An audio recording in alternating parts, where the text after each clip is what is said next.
Oh, hello, hello. Whether you are watching us live on YouTube or enjoying the recording, we are delighted to welcome you. This is a preliminary session of the 2022 International Open Seminar on Semiotics, a tribute to John Deely on the 50th anniversary of his passing, in which we will be interviewing Professor Dr. Farouk by Seif. Hopefully, this seminar will prove to constitute a rewarding exchange between semioticians who are engaged in the study of the history of semiotics, as well as in addressing the challenges posed to semiotics in the contemporary landscape.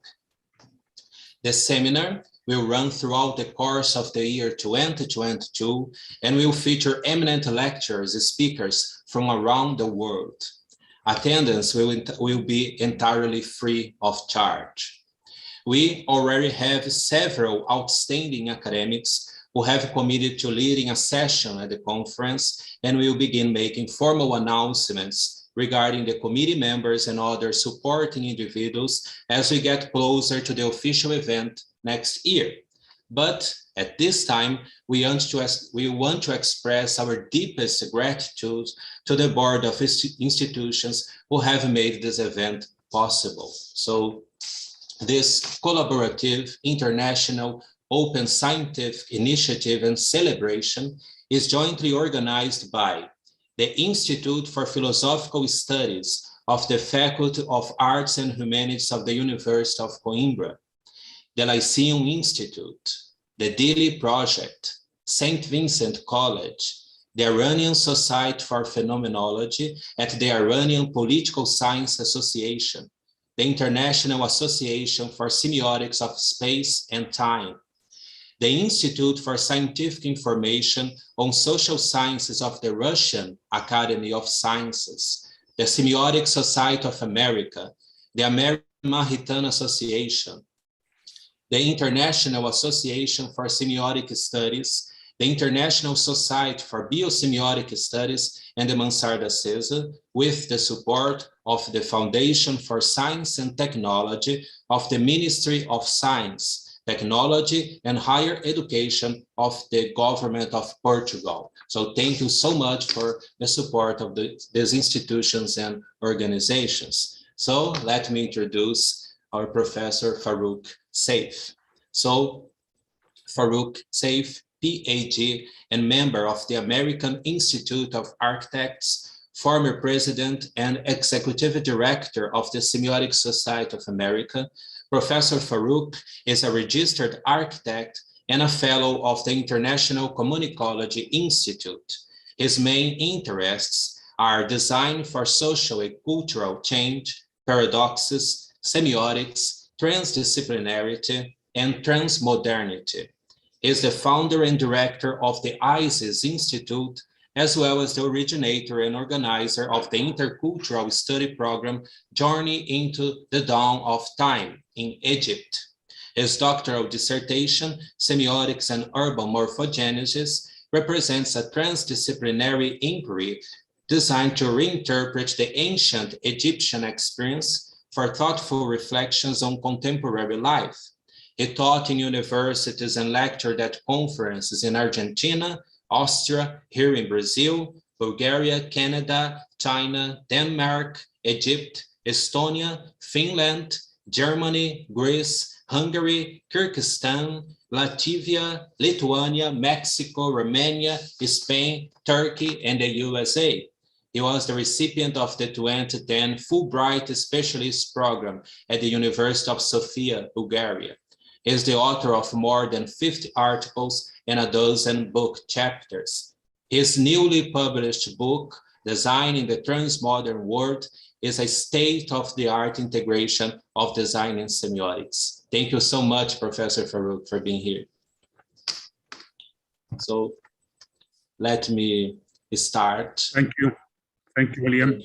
It's very good to be with you virtually. Hopefully, maybe someday we will actually meet in face-to-face physically.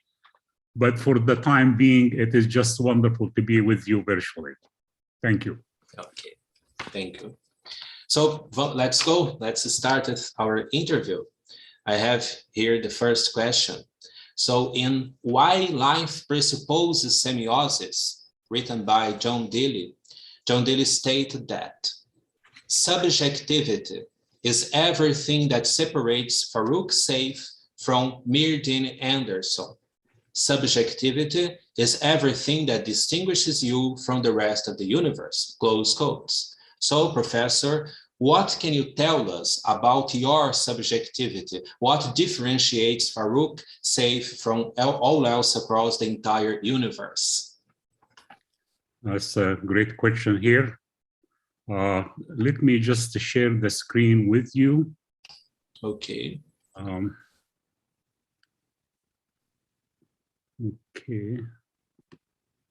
Okay, I think we got it. Okay. You see that? Yeah, I can see now. Okay. I can see. Yeah. And play. Okay. So let me ask the first sentence again to remember. So I asked Professor Farouk, what can he tell us about his subjectivity? What differentiates Farouk Seif from all else across the entire universe? Okay, well, really what distinguishes me from others is my deep awareness that I am a part of the unfolding whole. It's not just subjective thing. Although my subjectivity is everything that distinguishes me from others and the rest of the universe, subjectivity itself cannot exist without objectivity. This is very important piece here. My subjectivity is my personal feelings and experiences, but this subjectivity is not autonomous. It does not exist without objective reality. Reality, according to Deely, is neither purely subjective or purely objective. The connection between my subjectivity and others can be understood through the concept of relations, which I think you hit on that topic very much, William. So, you see, relations cannot be seen or touched, despite the fact they are part of our immediate physical things surrounding us. The relation between subjectivity and objectivity is complementary. They, as I said, they cannot survive or exist alone, autonomously. See, to live in relation with others is to become aware of otherness of every other. And I'm citing here Susan Petrali, dear friend. Relations are supra-subjectivity, over and above subjectivity. So this is precisely why relations are super-subjectivity, above and above, beyond and above subjectivity. Specifically, my subjectivity experiences life as paradoxes. That's where I do believe and work with. And the only possible way to deal with those paradoxes is to persevere through them. And you will know more later that actually perseverance is really part of design. And when I emphasize design, I'm talking about dehyphenated design. So when I say design, just design is traditional design, but if I stress the hyphenation design, I'm talking about my work that actually connect design and semiotics. So let me take this a little bit further. Let's talk about the relation between subjectivity and objectivity in the concept of culture. You see, culture as a system cannot exist in isolation. without other cultures. That's very paradoxical. Cultural system must rely on both positive and negative feedback. You see, positive feedback confirm certain things in culture. Negative feedback is challenging that culture. So through this two loops, feedback and negative feedback and positive feedback, not only culture maintain their coherence, but also to adapt to new learning and renewal. And you can see in the slide that I'm projecting here on the screen that there is no division between cultural heritage and other culture when maintained through positive feedback and when it's challenged by negative feedback loop. This is very important because we can see how the situation in different cultures can lead into challenges. This can lead to cultural and personal transformation. So having the ability to not having a gap or a cleavage between subjectivity and objectivity, self and others, this actually help in personal and cultural transformation. Culture can decay if relying on one feedback loop, but has to survive through other feedback loop. You see, understanding relations set us free from self-imposed bondage of binary opposition. It can free us from nationalism in a negative sense, xenophobia, and environmental degradation. You see, we can avoid all that if we understand the relation between subjectivity and objectivity, if we can understand that culture cannot be autonomous entity, it has to rely on other culture for transformation. This is the kind of a challenge that we have to live with, or paradoxes that we have to persevere through it. So let me take this a little bit further. On a fundamental level, the relation between subjectivity and objectivity is really at the heart of the phenomena of wholeness. There is misconception about what whole is. So in a sense, as I always say, a whole is never complete. The dictionary describe and define whole as complete. It is not. If whole is complete, it's a dead whole. It does not exist at the end of it. So you see, as I said, a complete whole is a dead whole. Why is that? The phenomenon of wholeness is governed by toriadic process. And that toriadic process has three legs, like stool. One is the present ontological incompleteness. Two, the recognition of our experience of incompleteness. And three, the desire to overcome our experience of incompleteness. Such a process is never ending. It's not like I am becoming a whole of a larger whole, I can go and sleep and rest. It is a constant work. It is something that I cannot stay with it. Every whole is modified and it changes, but surrounding context.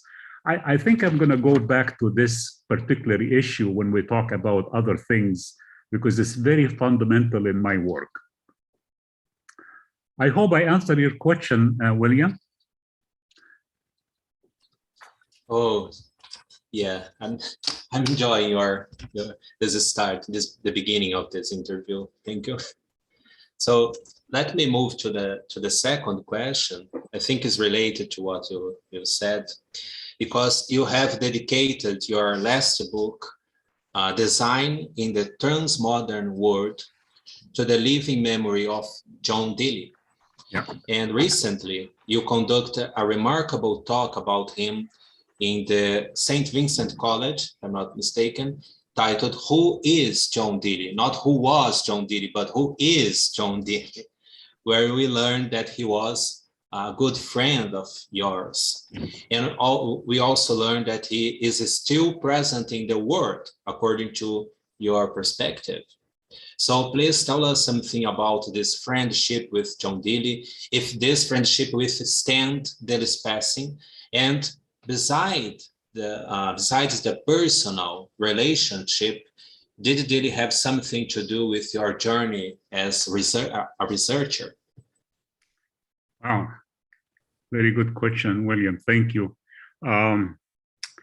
It was through reading John Deely's first book that I was aware of. It's called Frontiers in Semiotics.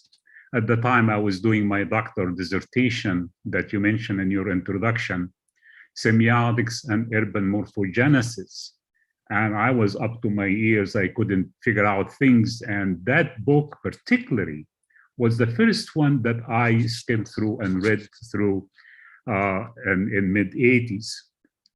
And that really helped me to understand his seminal work, which also allowed me to acquire a good understanding of semiotic. You see, when I was doing my doctoral dissertation, I was trying to use semiotics to support the design. Later on, I tried to use design to vindicate and legitimize semiotics. And the third thing that happened after that, being able to integrate both semiotics and design into what I call now design. And I'm ahead of myself here.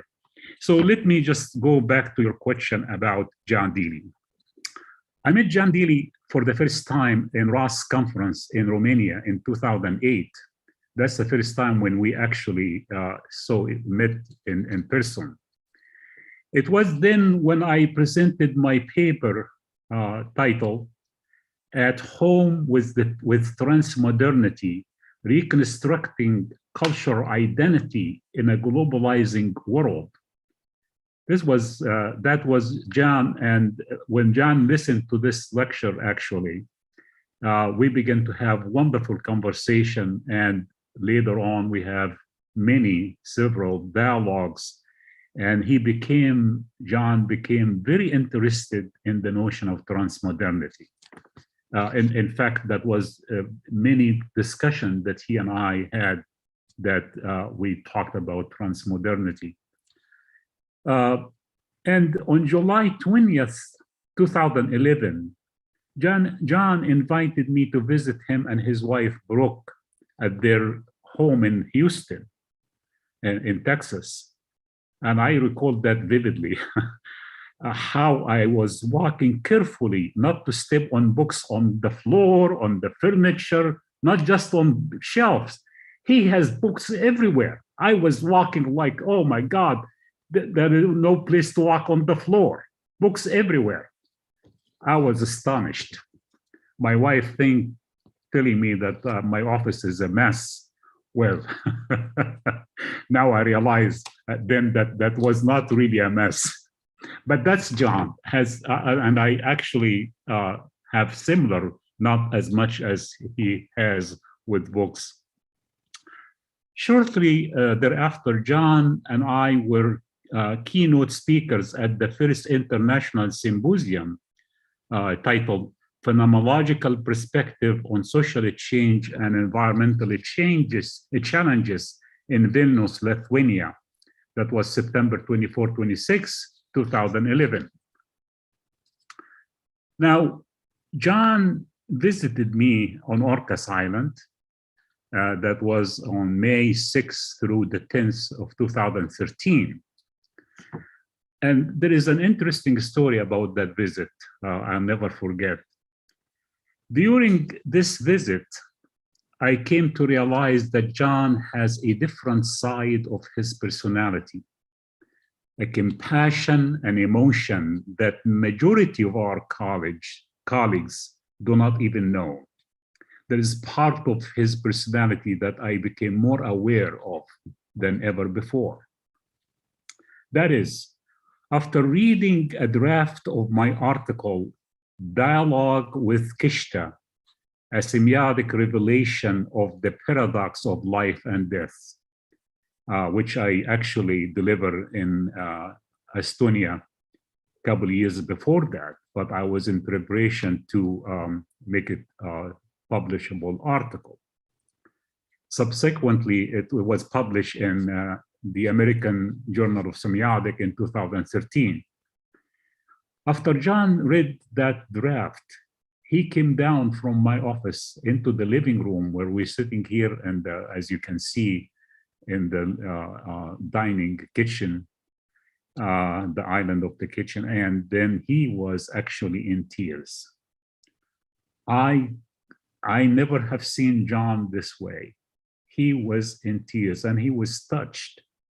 And he said, oh my God, this needs to be published, blah, blah, blah, blah. And Kishta was actually my four-legged daughter, as I called her. She was a golden retriever who passed away at the age of 14, which that article that I mentioned, Dialogue with Kishta, was published actually, as I said, in the Semiotic Study, in the journal, the American Journal of Semiotics. This was almost a point where I began to know John even more.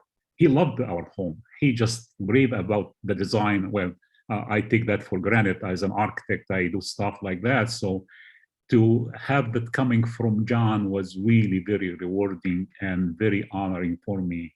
He loved the house. He actually visited, he and his wife, Farouk, came later, a couple years later. But this is the time in 2013 that I begin to really understand and connect with John on a whole different levels that I have never were aware of before.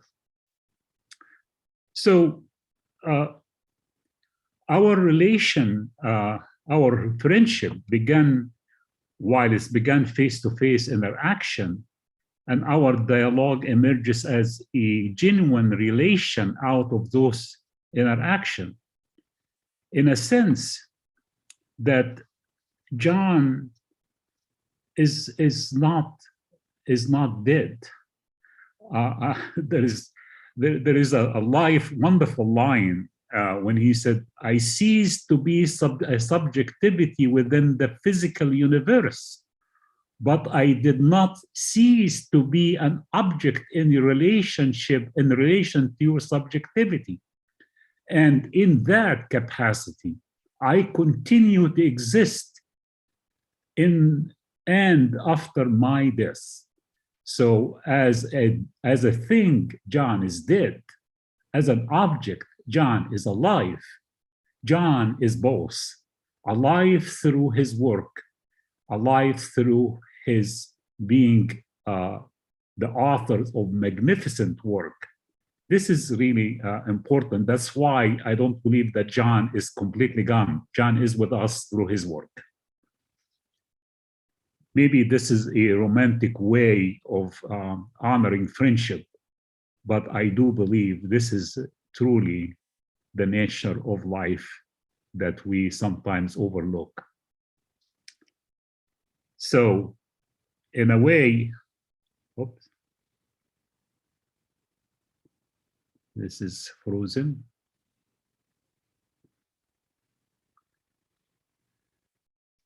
So in a way, my friendship with John transcends the space and time, as I said. Through his work, he is still alive. You see, he has a wonderful line too from his work. Interaction cease, but relations live on forever. Interaction cease, relations live on.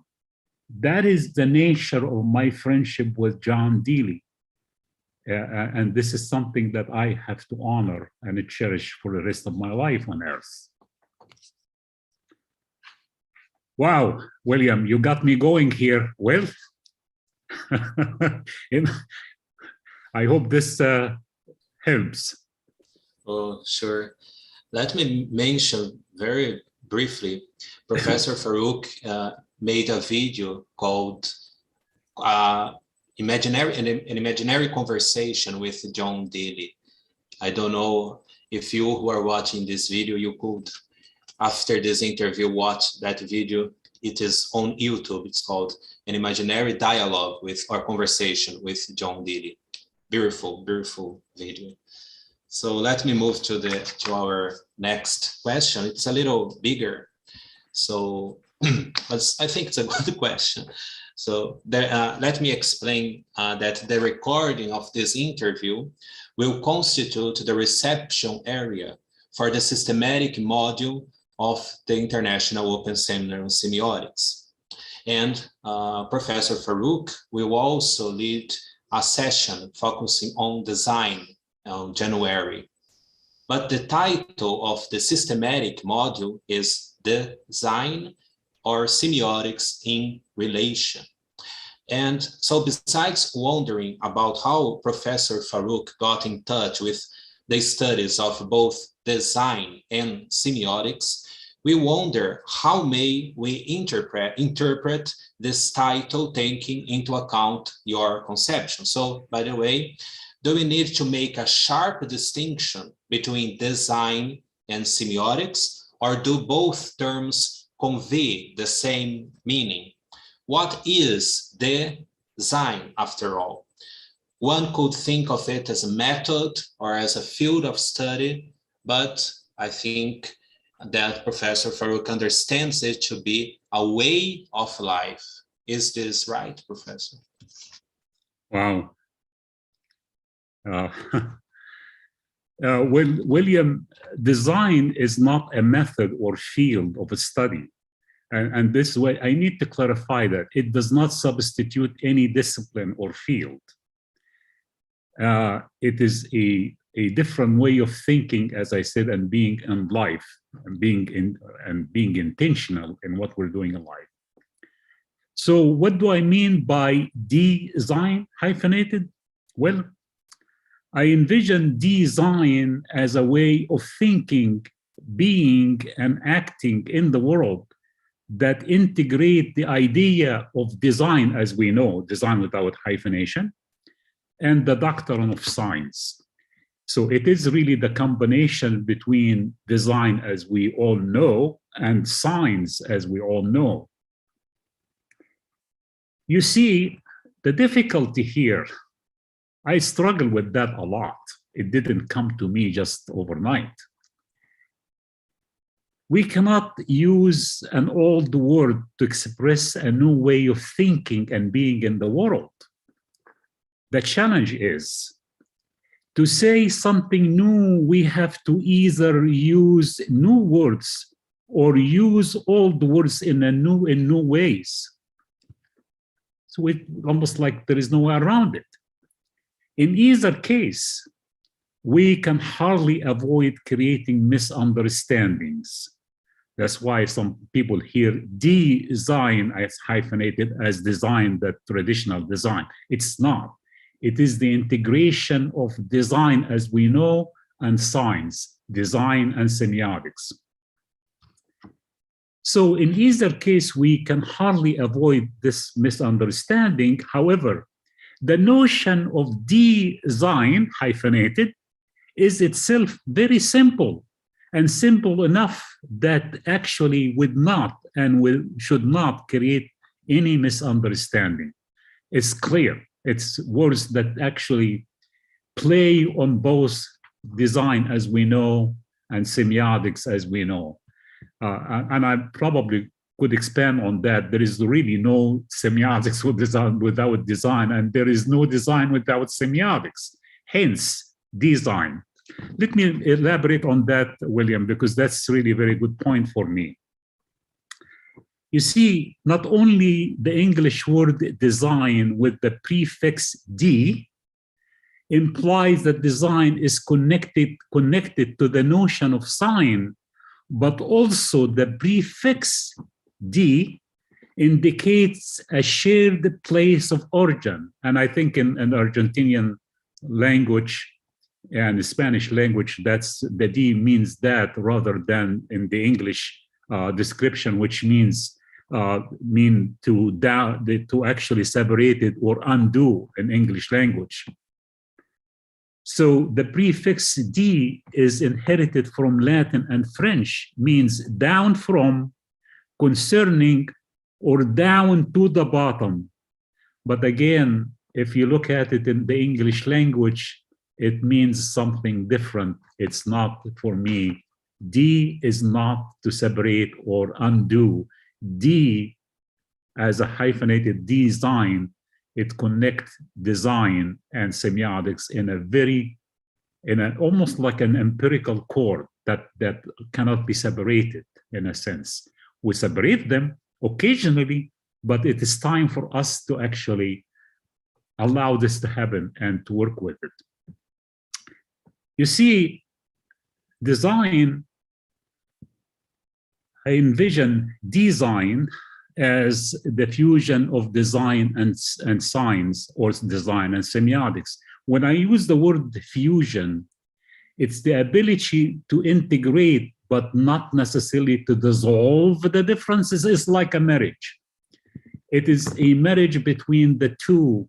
It does not diminish traditional design, and it does not diminish the idea of semiotics.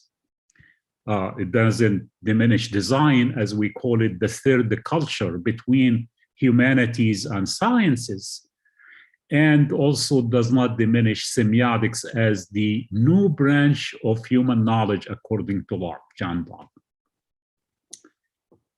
And you see, I use the Shakespearean notion. What's in the name? What in a name? A rose by any other names would smell as sweet. Design smells sweet, like design tradition and semiotic, some doctrine of semiotic. So it is a play with the name, but the essence is there. See, another thing that's really interesting that people have overlooked in general, that design and traditional sense and semiotics are connected through the notion of intentionality. And by the way, John Deely talked about semiotics and intentionality in a book before several years ago. And my practice and my study and my degrees in design actually tells me that design is about purpose. Semiotics about signification. So intentionality means to signify, which to seek meaning and significance. This is so clear. It's so clear. I cannot engage in design thinking without semiotic interpretation that goes beyond linguistic model. I'm not necessarily talking about semiology and beyond that. And design thinking, in a way, that's different than just creating artifacts or products. It's a way of thinking that can be taken in a different domain or field or discipline. Design thinking is not a field or discipline. It's a way of thinking. So design thinking is difficult to conduct by purely mental process without sign representation and interpretation. Can you imagine if I'm just thinking about something in my head and not being able to externalize that to be noticeable or clear as science? This connection between design thinking and semiotic interpretation is absolutely fundamental in our life, and they can feed to each other. And by the way, intentionality is not just about shaping reality, but also seeking better future, desired future. So I can go on for hours on this. So we talk about the relation, back to your earlier question about my relationship with John Deely, and the relation is being unseen, untouched. it is incredibly unbelievable that the notion of design is the connection, the relation between sciences and humanities, which we divide them, we separate them since the time of Renaissance. I have a very interesting short story here to tell. Several years ago, we had an exhibit in the museum here in Seattle, Washington, about Leonardo da Vinci. And I was astonished. Every newspaper calling him scientist, artist. No one has called Leonardo da Vinci a designer. You see, that's the language that we use that sometimes I call the splendor of language and the tyranny of words.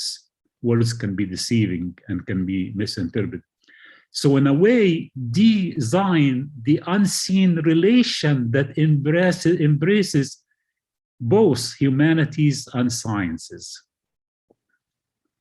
And again, the whole idea about design thinking is much broader concept. And the notion of semiotic interpretation is beyond anything else that we know. And the thing that is very interesting, every one of us engage in that without even naming. You and I think and do things by design, whether we know it or not.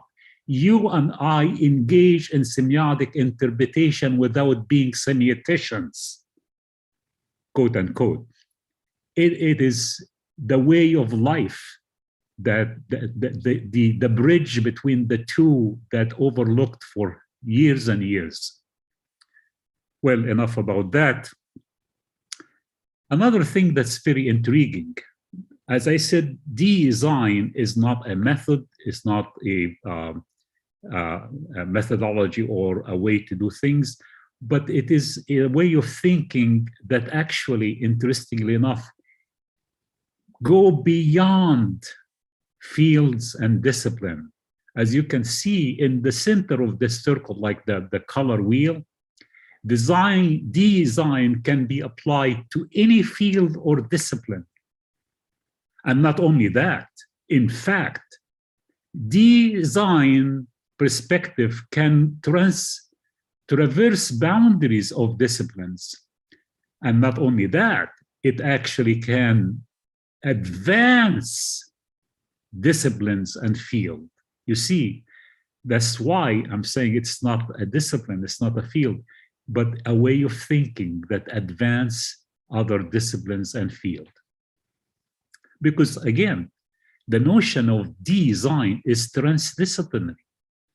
It's not one, and by the way, it's not multidiscipline, it's not interdiscipline, it's transdiscipline. I emphasize the notion of the prefix trans that actually go through and beyond, you see? So design going beyond and through other disciplines. This is not to diminish other discipline. We know this is interesting. Let me share with you an interesting metaphor here, or analogy, I should say. If I'm like an architect, I am not dismissing the notion and the field of architecture, but I can see architecture in the background of other disciplines. That's the way of thinking that design help us. For example, if you're driving in a car and you're looking forward, you're looking at a specific view, but you already have peripheral view of the surrounding. So the idea of design is not to diminish or cut down other discipline, rather seeing things in context, seeing things through, not either or, both and. This is, of course, revealing because, in fact, it goes back to the whole idea about wholeness, which I talked about earlier. The experience of wholeness, as I said earlier, is governed by triadic functional process, when the present ontological incompleteness, 2, the recognition of our incompleteness, and 3, our desire to be in complete, kind of whole.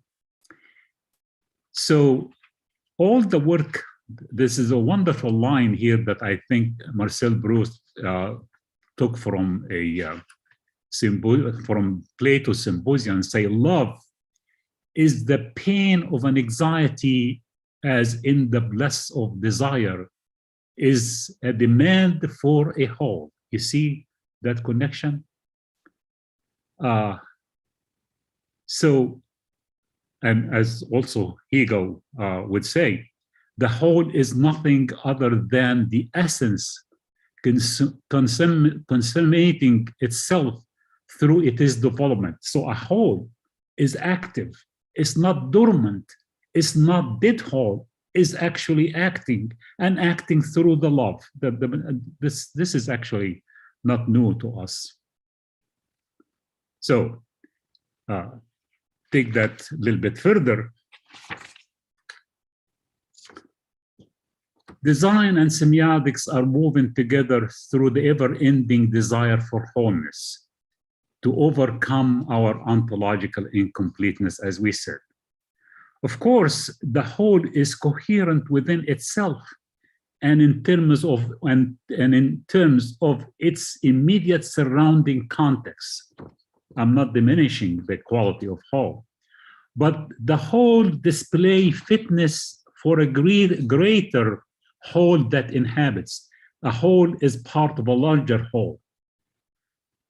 So a whole must achieve a degree of coherence and consistency in order to endure its entity across space and time. My goodness, in order for a whole to maintain its identity, it has to be connected with a larger whole. Otherwise, it's the end of it. But as part of some other whole, it must embrace its incompleteness, or other, as I said, or else it will not fit and drift into isolation. Again, not being tired to repeat, a complete whole is a dead whole. I know I repeat that ad nauseum. The desire to be of a larger whole is the ultimate intention of design, that is design and semiotics.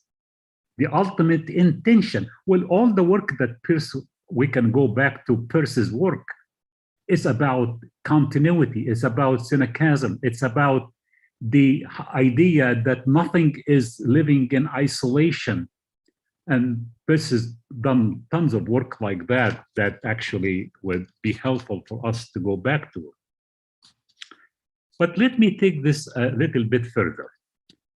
This periodic process has a remarkable nesting feature of reciprocity and infinity, where the love for wholeness manifests in the desire to create a microcosmic whole and to seek its expansion into an evolving macrocosmic whole. It's a two-way street. You see, in Hegelian phenomenology, a whole is nothing other than the essence of consummating itself through its development, which I mentioned earlier. This phenomenological nature of the whole suggests that the concept of holophilia, which I actually proposed that back in 1995, and I was wondering how in the name of heaven I would combine the notion of philia, love, and whole. So holophilia came into existence as integrated reciprocal process. Holophilia is a prerequisite for a meaningful pragmatic action insofar as it is a manifestation of a desired outcome. You see the arrows. It is prerequisite for any one of us to engage in design, and it also manifests the idea of holophilia, the phenomena of holophilia.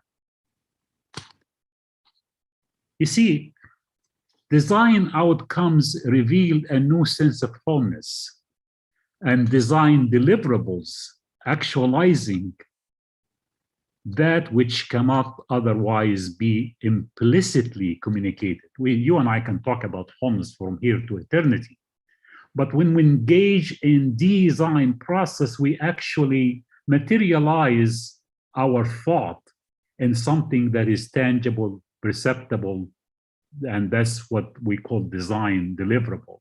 But the outcome of design is the quality of creating wholeness, the quality of being in having the ability to engage in holophilia.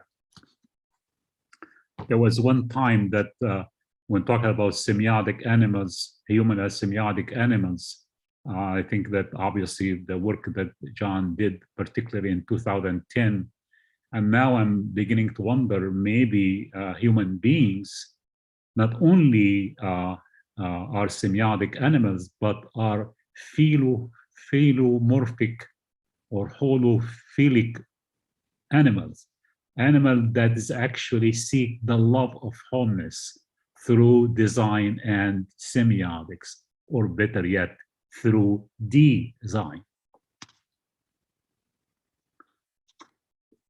I'm not sure, Williams, I'm giving a lot of stuff here that I'm overwhelmed myself. No, it is great, Professor.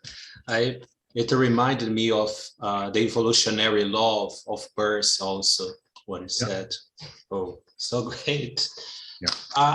The next question is related to what you talk, because I want to ask you about amusement in Peirce. So among his many conceptual and terminological innovations, Charles Sanders Peirce brought in the term musement.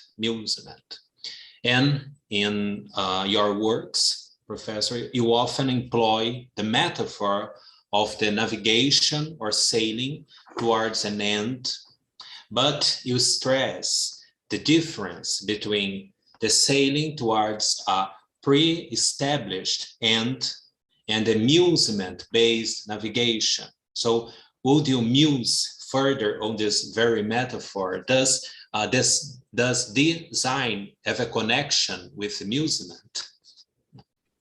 Wow, great question. Yes, design has an intimate connection with the idea of amusement, or the play of amusement. We are capable, as human beings, we are capable of engaging in what Peirce calls the play of amusement, not only to question the existing reality, but also to imagine and actualize a better and desired reality. So the play of amusement is really our ability to travel through past, present, and future, to construct, deconstruct, and reconstruct reality. Cannot do that with other way. And it is fascinating because the play of amusement incite all human beings to continue playing with boundary. That's why the play of amusement. To play with boundary, not only playing within boundary, the big difference. The operative word here is with versus within. When we deal with design, we're playing with boundary, not within boundary, okay? And that is really interesting because in a sense, it's almost like to be within established boundary, we are not going beyond what we know and what we, any problem, any kind of problem, social problem or cultural problem, trying to solve it, being within the boundary of that problem, we are not going far. Well, and case in point, everything we have in national, international scene now that actually, unfortunately, pointing toward our way of dealing with things as target, as a predetermined result, In design approach, there is no things that you aim at, but you navigate through. There is a whole difference between aiming at and navigating through. Basically, aiming at, you're trying to solve a problem. It is, and I'm not dismissing that. Mechanical problem has to be solved, of course. Technical problems has to be solved. But cultural and social problems cannot be solved by aiming at a target, but seeking unexpected emergent outcome, desired outcome. Big difference. And the interesting thing, William, in problem-solving approach or strategy, it's actually driven by needs and necessity, desperation. I need to fix the damn thing. But design approach is really driven by desire and love. We talk about that design and semiotics connect through the notion of intentionality. That's a whole big difference. Everything that we seek and aim at is different than things we navigate through. And to navigate through is really in the core of what Peirce is saying, the pure play of amusement. There is wonderful thing about, and I don't have the quotation here, but it's just like going through lake and going into bottomless lake. There is no target. It is going up and down. It's navigation. It's not a direction or a straight line. It is a constant adjustment going up and down. And I love that that metaphor that you use about the lake, being in a lake.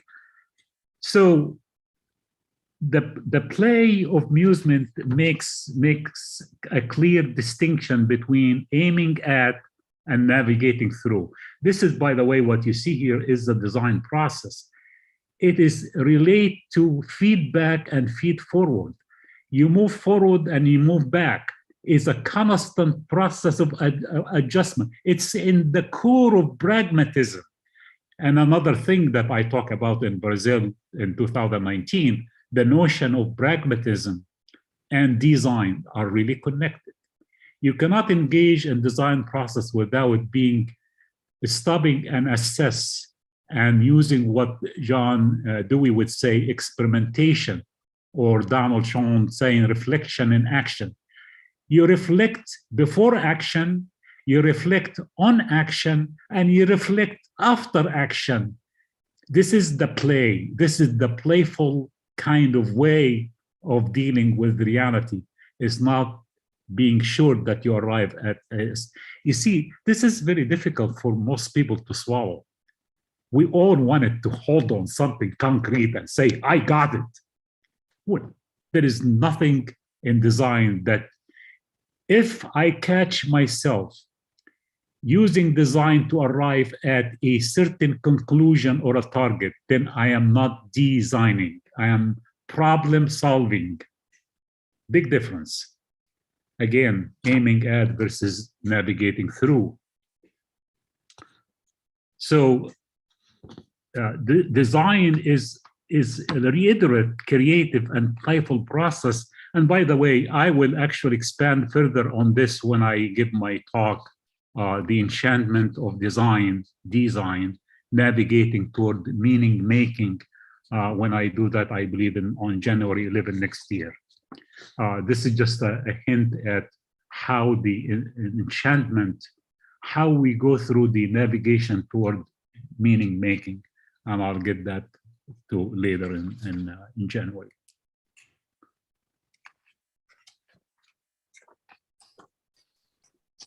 Thank you. It's so great answers. Now I want to make a question about object and thing, the difference, because Deely pointed out in many of his works the importance of a good grasp, a good understanding of the distinction between object and thing to overcome the shortcomings of the modern notion of reality, or the Kantian unknowable thing in itself.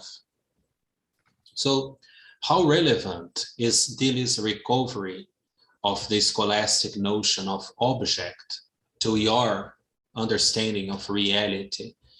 Is it significant for understanding what you call the fallacy of absolutizing reality? And what are the shortcomings of the modern notion of reality? Wow, you're hitting here toward one of many things that John Deely did. It is the incredible distinction between object and things, objects and things. This is probably one of the most revealing and most interesting work that John did, and that really helps me tremendously to articulate the difference between aiming at and navigating through. We aim at things, physical things, but we navigate toward object or through object.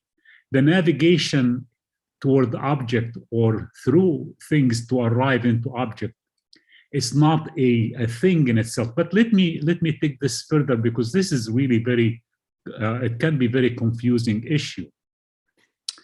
You see, ironically, the English dictionary defines the words objects and things synonymously. Object is things. The dictionary, English dictionary said that. But there is a distinction between what we call things and what we perceive as objects. An object is not necessarily a thing to aim at. You see, you're aiming at, this like military operation. You aim at, you target something, you hit it, you finish, you're done. Or a cancer cell, you hit it and you then eliminate. I'm not diminishing aiming at, but it's not enough. This is very interesting. If I hold an apple in front of you right now, I don't have an apple for me because I ate it for my breakfast. If I hold an apple that I hold in my hand is a thing. But as an object, that object has a lot to do with qualities and attributes. I would say apple is red, silky, fragrant, delicious. Well, if I say all these qualities, I can arrive at something other than the thing that we call apple. It could be red pepper, red bell pepper that we use, or even lips. You see the difference from apple to red bell pepper to lips. They all share the same quality and characteristics. So if I aim at a thing, I am actually lock my thought and imagination just by aiming at that thing. But if I think about the object of that phenomenon, I'm actually opening the possibility that I can use. See, one thing is so direct and so tangible, and one thing it's in the mind. Let me take this a little bit further. See, things exist in the physical world independent of human mind, and but objects are recognizable as a cognitive process in the human mind. Things are visible in a particular space and time. John Deely was visible in space and time as a thing, but he is beyond space and time as an object. Things actually making things, about making tangible things. Object envisioning idea through the quality I describe in an apple. So while things about actuality, object about potentiality, and remember the apple, that I can take that object as a quality that can be translated into different things. But there is a paradoxical relationship between what we call things and what we perceive as objects. This is not the end of it. I make the distinction tentatively following John Deely's work. But when we go this toward a little bit further, you will discover there is actually a combination between the two. Let me go further. In signs are SIGNs, are neither physical things or just objects. Signs are neutral to things and objects. For instance, the sign of a unicorn is not a physical thing, but a legendary object. But the sign of dinosaur is an object in the mind and also could be a real thing to perceive if you were living in prehistoric times. The same is with the difference, as John Deely actually make that analogy as well, between Hamlet and Napoleon. Well, Hamlet is an object, is not a thing, but Napoleon was a thing. And if you're living in the time of Napoleon, you can actually shake hands with Napoleon, according to John Deely. You see that difference is very important. And again, going back to what I said earlier, if we treated everything as treating reality as things, we actually involving into aiming at to fix what's broken versus dealing with objects that seek the optimum, the most desirable, what could be, what ought to be, rather what is. You see, the difficulty of understanding the difference between objects and things orient all of us, and most of us, to think of reality as only a world of physical things, what John would call a hardcore reality.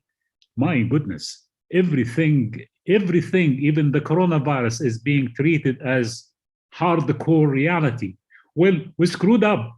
We have done nothing to be healthy and being involved in an environment in an intentional, purposeful, and significant way, because we keep thinking of reality as things to aim at, not object to discover or object to think about. As we know, the way we use language in our lives determines how we perceive, think, and act in the world. You see, if I think reality is things, is controlled the way I think, is controlled the way I act, it's very limiting. So that's what I always say. It is the splendor of language. Language is wonderful, but also the tyranny of words. We have to watch words carefully, because it can be confusing. As we say, the object and things are the same. They are not. Things are actual physical items, where objects are mental concept of things. You see, the object is a concept of things. The distinction is significant in our understanding the difference between aiming at physical thing and navigating toward object in the mind. You see, our awareness of the difference between objects and things might change our understanding of the distinction between what's real and what's true. And I have been saying that for long, and I actually, first time I said that in Turkey, I believe in 2013 or 14, what's real is not always true. What's real is not always true. Bear with me. For example, a perception of a body of water in the vast desert is real. You perceive water in the desert, it's real for you. The mirage of water, although no water is present, is a true optical phenomenon. The irony is that the real thing is only recognizable as a result of being an object in the mind. If you don't know what water would look like, you wouldn't actually see the mirage in the desert. Of course, confusing the two would be the finality of that person experiencing that situation. There are many examples of the difference between object and things and how we perceive them or think about, but I'm for the sake of time, I'm going to move on. But let me elaborate on one thing here.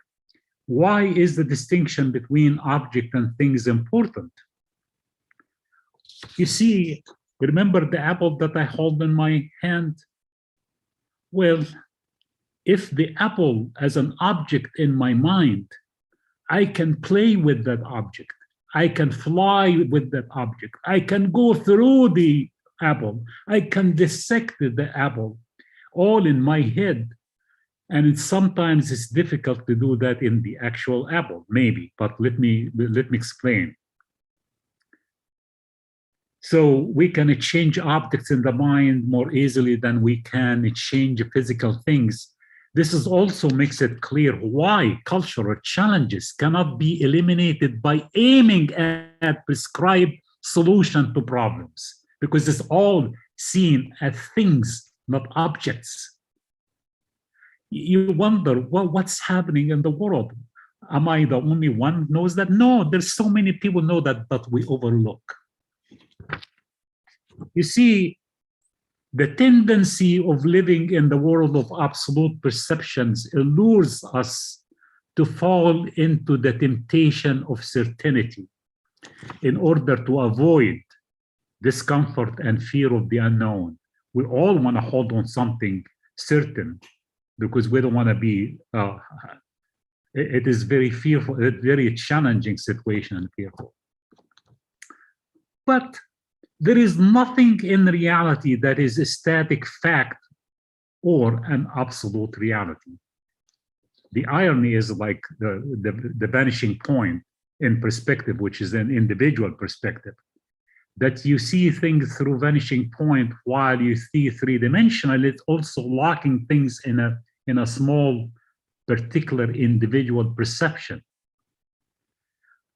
And it's really interesting because what we think we know and value have much to do with our perception of absolute reality. Interesting thing here. And I'm borrowing that and learned that from Jane Gibson, who wrote a wonderful book. It's called The Ever-Present Origin. Jane Gibson has a wonderful thing to say about absolutizing reality. And according to him, to absolutize, absolutum, is to separate and isolate. To separate and isolate. The word absolute itself is driven from the Latin absoluteness, that is mean to away from and to loosen, to loosen. Now, I'm not going to get into the whole thing about God, like all traditional, the three religions that most of us are aware of, or common to our Western world, Judaism, Christianity, Islam, all the religion going into the notion of absolute God. There is no absolute God. God everywhere. God cannot be absolute. And yet, in Christian, I grew up as a Christian Orthodox, saying God in my heart. How could I have God in my heart and absolutize God, push him away, or her, or it? How can we isolate ourselves from the world we live in? We can't. We can't. It is absolutely insane to live in absolute world and absolute reality. We actually not engaged, not being part of that reality, and hence we have all kinds of problems, social, political, cultural, etc., etc. Boy, can you see why I'm animated here? Just like, wake up. It's time to wake up. There is no absolute reality, no absoluteness. envisioning reality beyond absoluteness. Oh,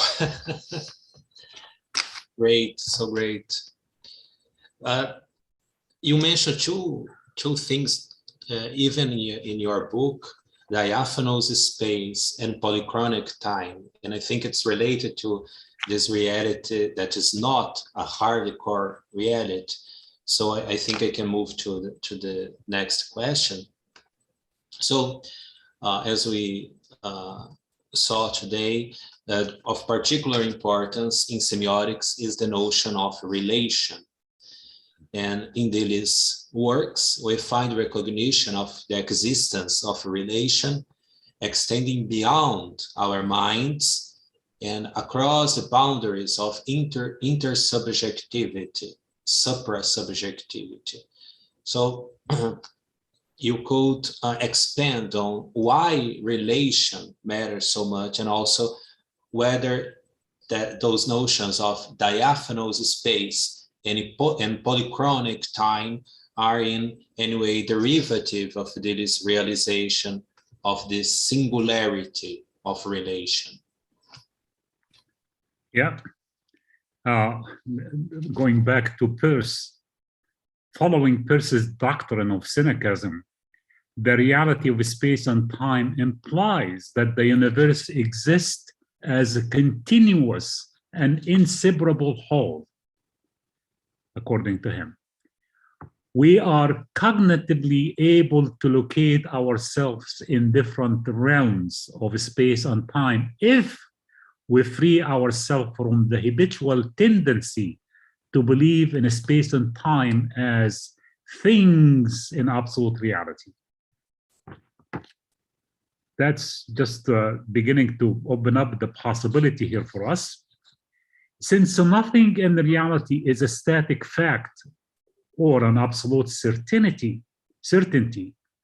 it is possible for us to have the free will to navigate through what I call a space-free and time-free reality, conceptualize, materialize a desired future. But this is not really new, and I'm borrowing the term diaphanous from Gipser, and the term polychronic time is from Hall, anthropologist who passed away several years ago. So although the philosophical basis for time-free and space-free reality is not new, the idea of what I call navigating through diaphanous space and polychronic time can provide an unconventional way to experience, to imagine, and to actualize reality in the transmodern world. Let me expand on that. And you can see in the slide here, artists and scientists, it challenge our relative, our notion that time and space are not changeable and very restricted. There is an illusion of what I call the illusion of space and time. And this is not coming from nowhere. Salvador Dali, Margaret, and Robert Sheldrake, Albert Einstein, all these artists and scientists have rejected the assumption that space and time are rigid or deterministic. This is the background. I didn't invent that. People who know more about stuff than I do actually helping us to understand that. In this sense that time, in this sense that time as a free time and space as free space, design is a navigational process. You see, design is not something that is a line that is going in directional. It is a navigational process because it, again, if I know where I'm going, if I know what I'm arriving at, it is problem-solving strategy. It's not design approach. And again, relying on the work that's been done, the whole idea of the notion of now is a polarity of nows. And the notion of here is a polarity of heres, according to Hegel. You see, John Deely has a wonderful question, I think I recall now. If someone would ask, what time is it now? Well, by the time you say the answer, it is not the time now. It's a time past. Now does not exist, and that highlight what Hegel was saying.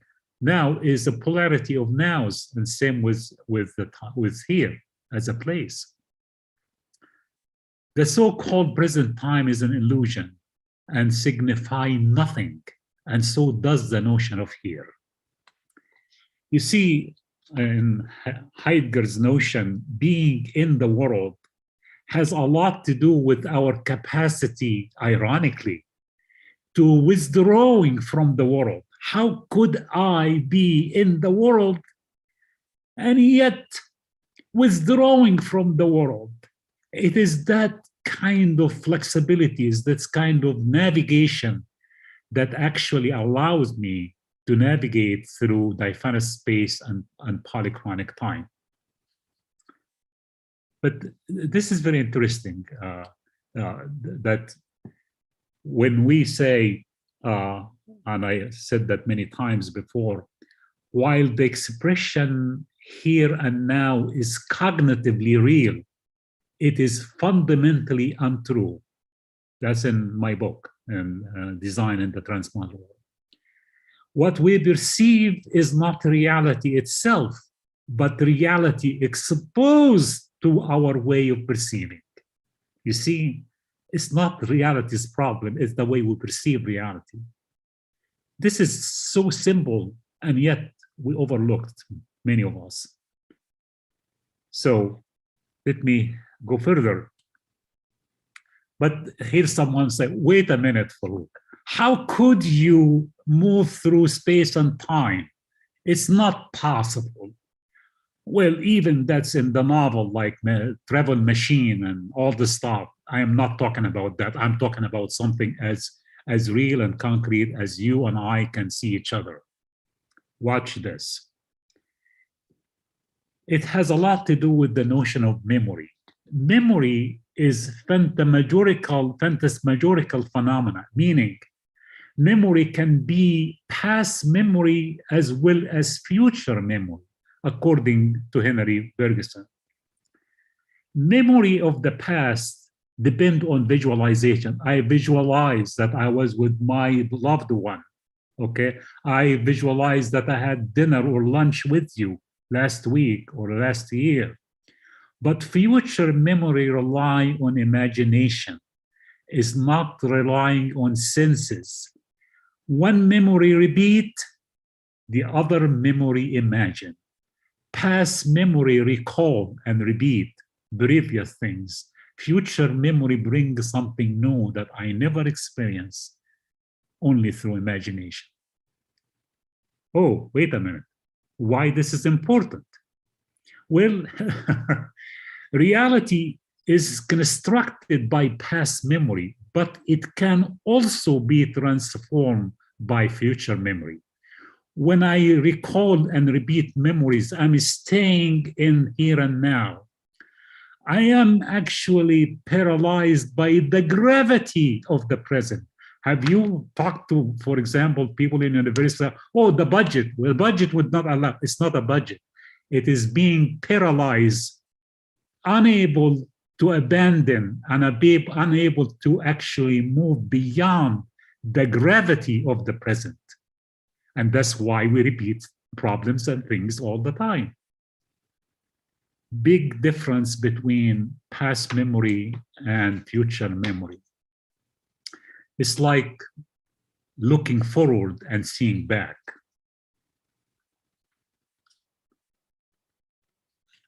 So,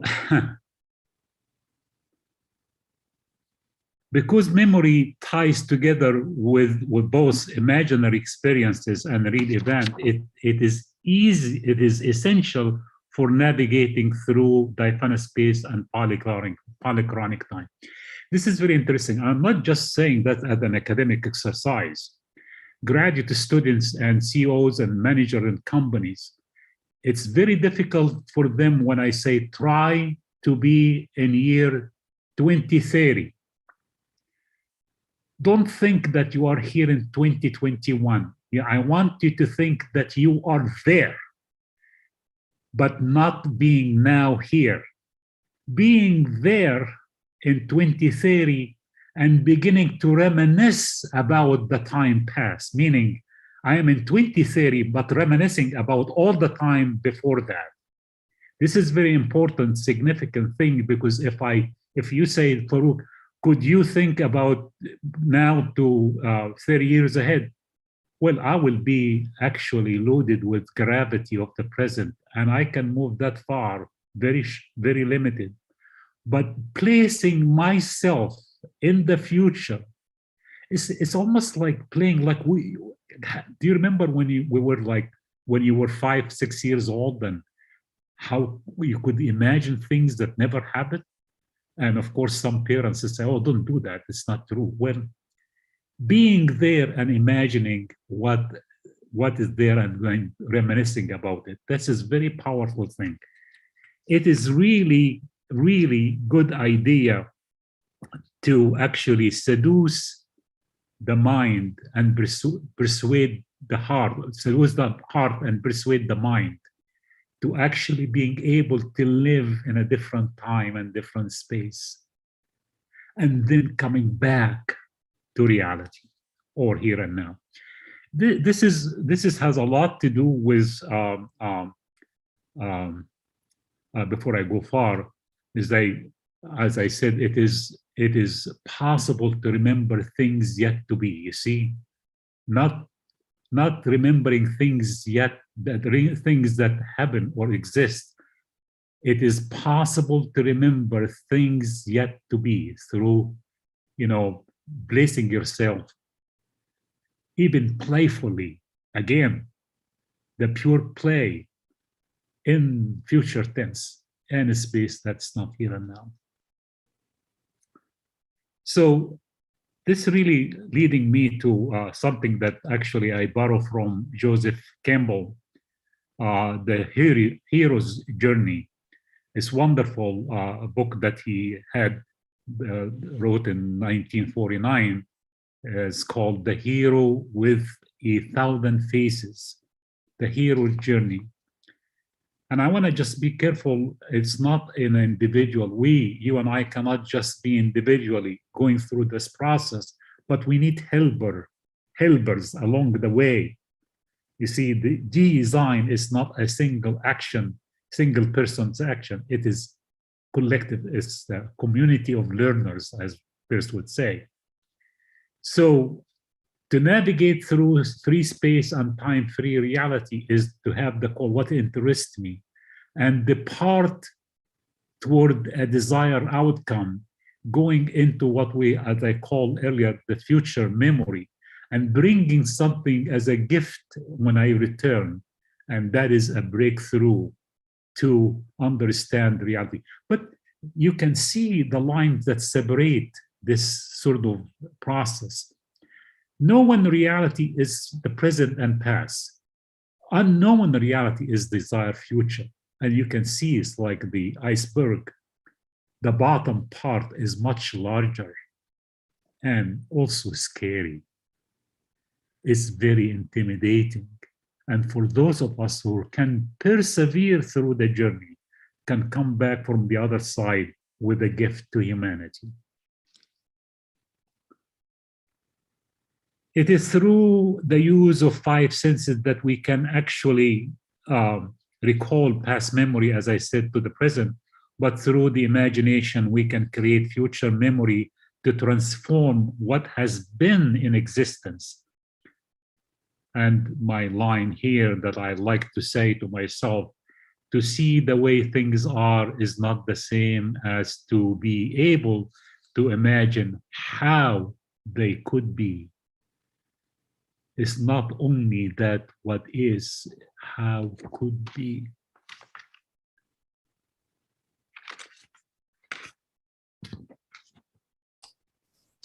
Oh, so great. And developing what you were saying, I'm wondering about the term transmodernity or transmodern, not just postmodern, but transmodern, because your latest book has been, as I said, has been published in 2019 by Peter Lang, the book Design in the Transmodern World, Envisioning Reality Beyond Absoluteness. And Deely always talked about the postmodern age. You're looking for or going to the postmodern age, but you suggest the term transmodernity. So why do you suggest the term transmodernity? What's the difference from postmodern age? Well, let me just say, John, John was a wonderful human being. He and I could disagree, but we ultimately, through dialogue, coming to the same understanding. There is a reason I'm saying that. In fact, when he heard the notion about transmodernity from me back in 2008 in RAS conference in Romania, he became actually interested, and we talked a lot about that. And we disagree, we're coming to commonalities, and then we come to something that I never even thought about. But let me, this is very interesting. This is probably one of your challenging question, William.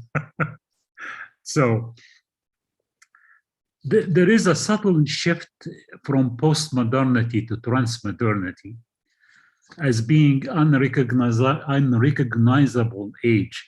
It's almost like it's happening so slowly and so not seen that we actually can be considering that we're still living in a postmodern.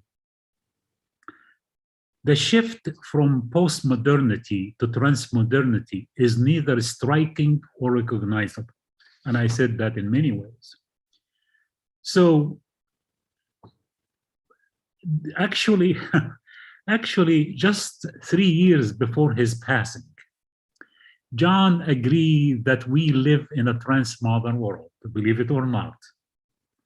So after all this time, 3 years before his leaving his body as a thing into being eternal object in the world, he acknowledged that.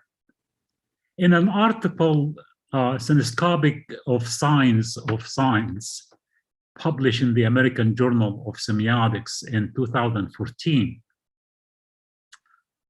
John actually said, Peirce is decisively postmodern, and between two parentheses, as Farouk Seif has also established, is transmodern.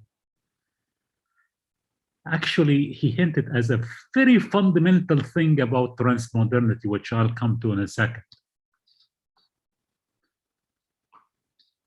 John said, Peirce is indeed, as I said, indeed, in philosophy, the first and truly postmodern thinkers. He achieved that status, as Farouk Seif likes to insist, while being truly transmodern as well. Thank you, John.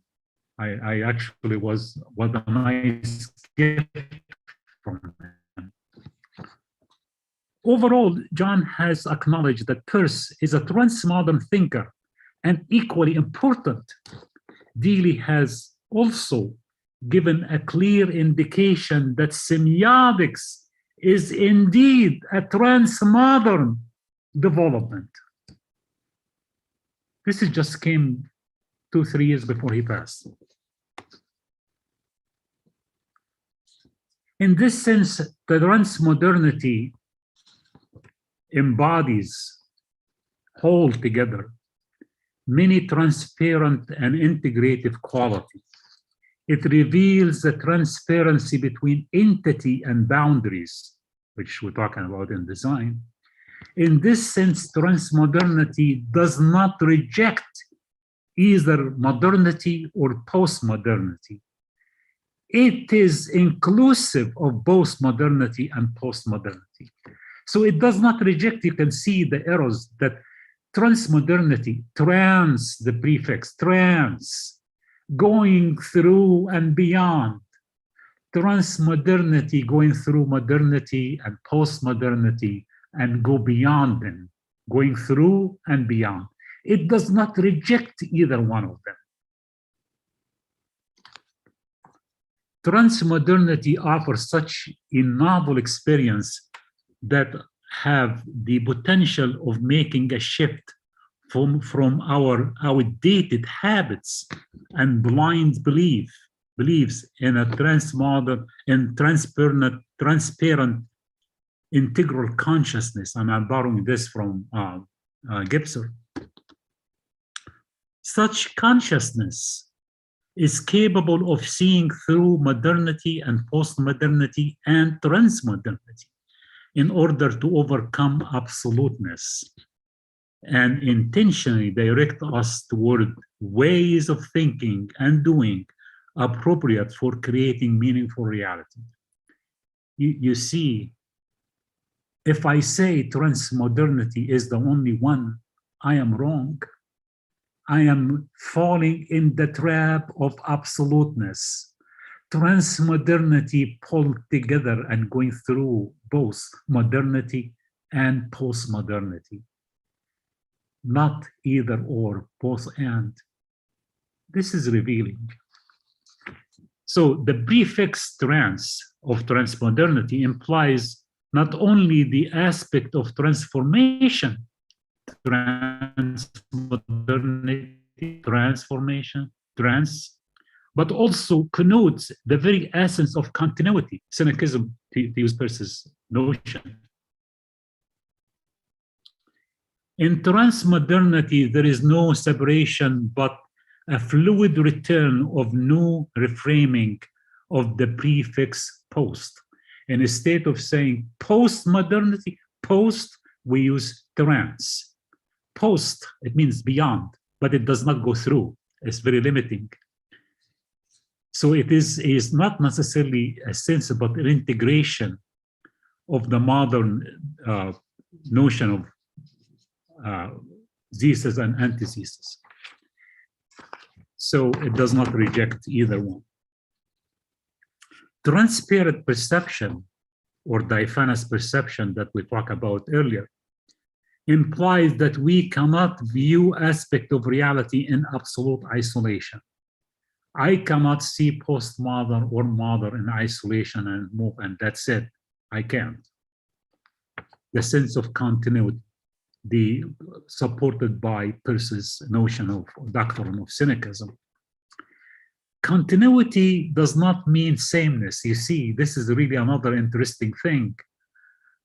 It hints at the transparent boundary between modernity, postmodernity, and transmodernity. There is no sharp line. There is no cleavage between either of these three understandings. But here is, I'm going to leave you with something that was very powerful for me to actually read and include in my book. Regardless of how one describes this historical development, whether it be postmodern or transmodern, as John's wife and collaborator, Farouk William Deely, a wonderful friend that I'm honored to have, she maintains such a historical development will, in all probability, someday bear a more clearly defining name as distinct period in human history, that postmodern. Yet who can presume to name any era, much less one's own era, for all time?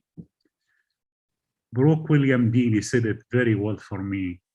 I may, being biased, and say we live in transmodern world, and the prefix trans has a lot to do with transdisciplinarity, transmodern, transformation. That prefix that is actually loaded with quality. I might be wrong. I might be subjective to my own understanding. But following Baruch William Deely, who can say that that is the case? I don't know. And you know what, William? There is something about the notion of being able to design, approaching a situation from not knowing, consciously not knowing, meaning I am telling myself that consciously, I don't know. Therefore, when I am engaging in design, I might discover something that I never have known. Not consciously known, not unconsciously known, but consciously unknown. I am approaching a situation from not knowing. And I think what Baruch William Deely said highlight the notion of my subjectivity in a grand scheme of objectivity, going back to the first question you have for me. Transmodern, maybe there is another word for it, but that is what I have now. It's a great name, transmodernity. Oh, Professor Farouk, I have many questions to ask you, but that was the last one for today. But I hope I can ask you other questions another time. And so it was a great experience. So thank you so much. It was a wonderful time. And hopefully many people will muse with us during the International Open Seminar on Semiotics in the coming year. So please, Professor Farouk, do you have any final comments? Just thank you, William, for this opportunity. And I truly look forward to contribute to the International Open Seminars on Semiotics in January next year. And you can, whatever more questions that you have, your questions actually have encouraged me to think beyond what I know. Thank you. Thank you very much. Thank you. So thank you so much and goodbye. Thank you.